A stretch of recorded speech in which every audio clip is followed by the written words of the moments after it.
Piña, del grupo parlamentario del PRD. Cedo la palabra. Muchas gracias, tía. A Alejandro su pregunta, pero sobre todo a todos los que nos están siguiendo a distancia.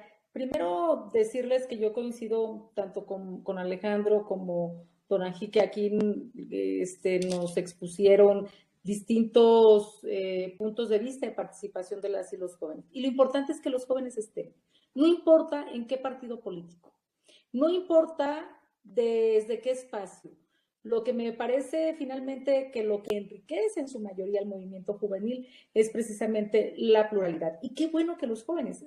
Creo que lo mejor para todas y todos sería que los partidos políticos abrieran todas sus puertas y que más allá de establecer alguna acción afirmativa, que eso es correcto además, pero ojalá y hubiera el reconocimiento de que las y los jóvenes tienen que estar en las candidaturas. Así como las mujeres hemos avanzado en el asunto de la paridad, me parece que en ese sentido también debemos de seguir avanzando en que las y los jóvenes estén en todas las candidaturas que van a contender en el próximo proceso electoral. Eso por una parte. Y por otra parte, me parece también importante que algo que sí los puede incentivar a los jóvenes es que además de que se les escuche, se actúe.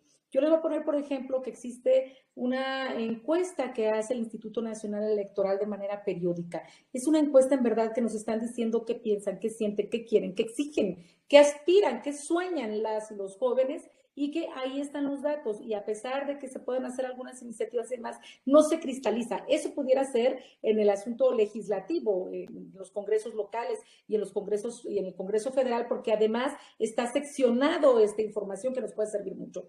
Pero además de esta información, no solamente tiene que hacerse en el Poder Legislativo, sino que a partir de lo que están pensando, sintiendo y queriendo, pues el poder hacer políticas públicas. Y la otra, pues hacerlos parte, no solamente escucharlos. Entonces, a mí me parece que todavía nos falta avanzar en ese sentido, en donde generemos una verdadera participación. Yo le agradezco el comentario a mi amigo Bielma cuando comentaba de esta iniciativa que presentamos y que se aprobó en la Cámara de Diputados en días pasados, donde decimos que las niñas, los niños y los adolescentes deben de participar y que se deben de crear mecanismos y que con esto vamos a ir construyendo su ciudadanía. Me parece que ese es como algo que podríamos empezar a hacerlo, pero que ahora ya las generaciones que se tienen debemos hacerlas parte de las decisiones. Es decir, ¿cómo hacemos que los jóvenes opinen para lo que tenga que hacer un congreso, para lo que tenga que hacer en su escuela, para lo que tenga que hacerse en su comunidad, para sentirse seguros, para garantizar todos sus derechos? Entonces, a mí me parece que eso es un asunto sustancial. El sí escucharlos como es nuestra obligación, pero además es su derecho.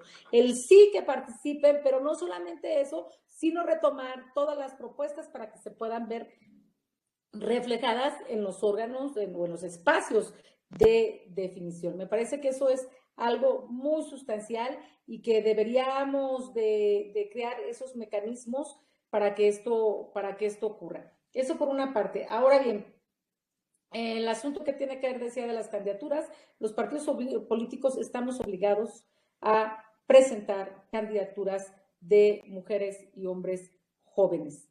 En esta idea de que sean ellos quienes lleven todas las exigencias y todas las propuestas, ya sea a los cargos que tengan que ver con las presidencias municipales, ya sea que puedan estar en los congresos locales, ya sea que puedan estar en el Congreso de la Unión. Pero otra cosa que me parece sustancial es que los distintos niveles de gobierno deben de crear también espacios de discusión en donde puedan estar los jóvenes opinando de manera particular. Es decir, las áreas municipales deben de crear estos mecanismos, no solamente de tratar de atender las necesidades, sino también de cómo ellos forman parte de la solución de todas las circunstancias en las que se encuentran ahora, que no son las mejores. Cuando nos encontramos, decía yo, en una pandemia en la que nos estamos enfrentando a una crisis económica, una crisis de seguridad, una crisis de salud, y donde los jóvenes, por desgracia, han sido también los principalmente afectados en el confinamiento, en el asunto que tiene que ver con la violencia que se genera, pero también cuando se quiere salir a tener un empleo, pues son los que menos condiciones tienen para ello. Entonces, hay que ver de qué manera. Ahora estamos hablando de un proceso electoral, cómo participar a esto, pero esto va, como decían en mi municipio, que yo soy de Tlaquepaque, Jalisco, junto con pegado. Un voto, el depositar un voto, ahí no termina su participación. Su participación tiene que ver con todo el proceso, pero también con lo que deviene del ejercicio del voto, del estar atentos a la rendición de cuentas, del seguirle, el checarle la tarea por quienes votamos, pero la otra, el involucrarnos en espacios, decía, insisto, de participación para que exista una retroalimentación. Gracias. Muchas gracias, diputado.